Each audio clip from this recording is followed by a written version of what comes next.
YouTube. Same chap, came back with a better camcorder, better lighting at the same time. So if you put Harry Martindale YouTube into any device, you'll find me made there about 4 years ago. I had a bit more hair in those days. Anyway, so what we're going to do is, I'm actually going to just mention first of all the ceiling, which was put here only about 15 years ago. In fact, the height of the ceiling at the time of our story, back in 1953, was considerably higher up than this. It was more of a vaulted shape, sort of barrel shape, if you like that. Now we're going to turn out this horrible light for a short time, just to get a better atmosphere, but nothing too scary. There we are. And we're going to go back to the 22nd of February 1953, when the trust that owned the house had decided to have the heating system Frank had installed replaced. So we have a team of heating engineers and plumbers busy. Well, on this particular morning, the most junior member of that team, Harry Martindale, who was an 18-year-old apprentice plumber, was sent down here to the cellars to work entirely on his own. What a lucky guy. The job he'd been given was fairly straightforward. He was told to knock a hole through the ceiling up there for a pipe to come through.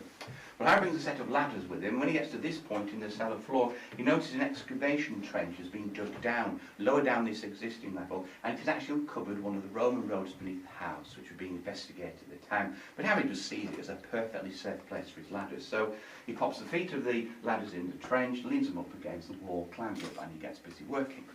Well, he'd been working for about 4 hours or so when he starts to hear a strange sound. It was a musical type of sound, so he thinks to himself it's just a friend playing a radio, so he ignores it. The sound gets louder.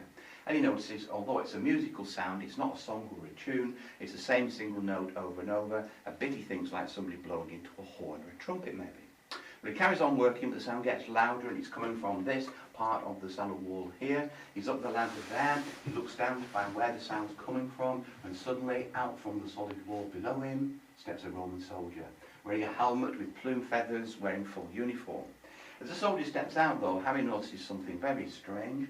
The soldier can only be seen from his knees upwards. But then when the soldier steps into the trench, onto the old Roman road of course, he can see the entire figure.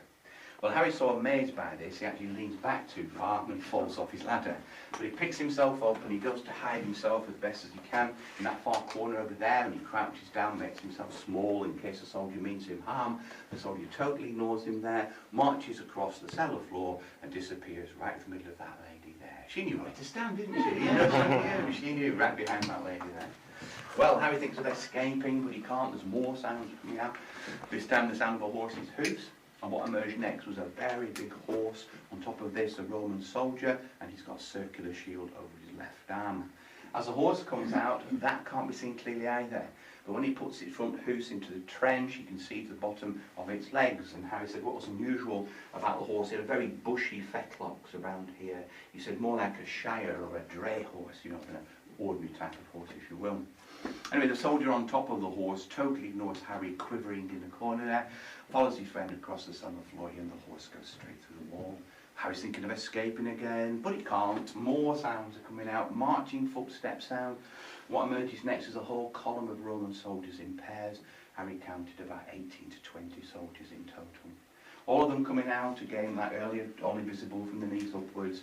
Once into the trench, you can see at the bottom of their feet, and all of them, you can now see, were wearing open-toed leather sandals, and they had leather strappings around the lower part of the legs to the knees there. The first of the pair that came out, the soldier on the left-hand side, he was holding a large stretched wind instrument, possibly the sound he'd heard earlier, the old march across the floor. Well, Harry said he was so close to the soldiers there, he could hear the men talking to each other, but they weren't speaking a language he could understand.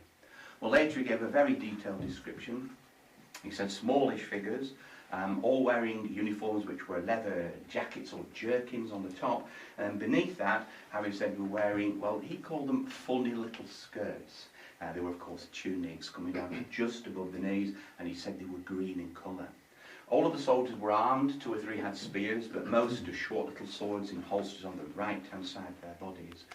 Quite a number had circular shields over their left arms. All in all, Harry said these soldiers, the phrase he used was they were scruffy soldiers. And this is on account of the fact that many of them had mud on their arms and legs and bits of the uniform. Quite a number of them clearly hadn't shaved for several days. You could see stubble there on their faces. And it was as though they'd been out on an expedition, maybe lasted a few days, maybe not turned out terribly well or whatever, and here they were trudging somewhat despondently back to their sleeping quarters. Well, as the first pairs of the column began to go through the solid wall, there was one other thing that absolutely staggered Harry. And that was that not a single one of these Roman soldiers looked at him or reacted to him in any way. And the reason that Harry was amazed by that is because he said, actually, these were not ghost soldiers. They weren't transparent figures, they weren't sort of misty, smoky, foggy type figures that you tend to associate, with people who say they've seen a ghost. He said, no, totally solid and real. And he said these soldiers were so lifelike, he was sure that had he knelt up in that corner and stretched out as far as he could with his arm, he could have touched the soldiers that were nearest to him. But he was far too scared to do that, of course.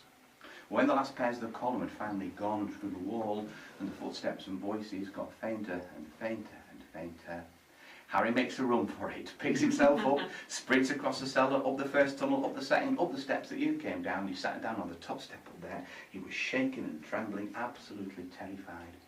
Well, the old warden who's in charge of the house, he sees Harry sat there. He knows obviously something serious has happened, so he walks straight across. Before Harry has a chance to say a single word, the old warden leans over him and he says, by the state of you, young man, I think you've seen those Roman soldiers.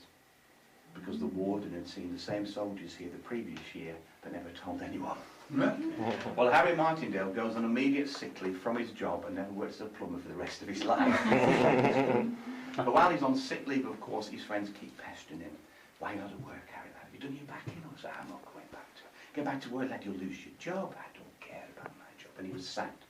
Then to shut his friends up, he chooses a small group of his very closest friends, decides to tell them exactly what's happened, and he tries to make them promise not to tell anybody else. Well, too good a story. They tell their friends who tell theirs, etc., etc., and it gets into the newspapers. Well, Harry's then interviewed by a whole team of experts, military historians, archaeologists in the city, and he's quizzed about some details that he came out with. Was he certain that some of these soldiers were carrying circular and not the normal rectangular shields that Roman soldiers always had? No, Harry said, of course I could tell the shape, definitely circular shield.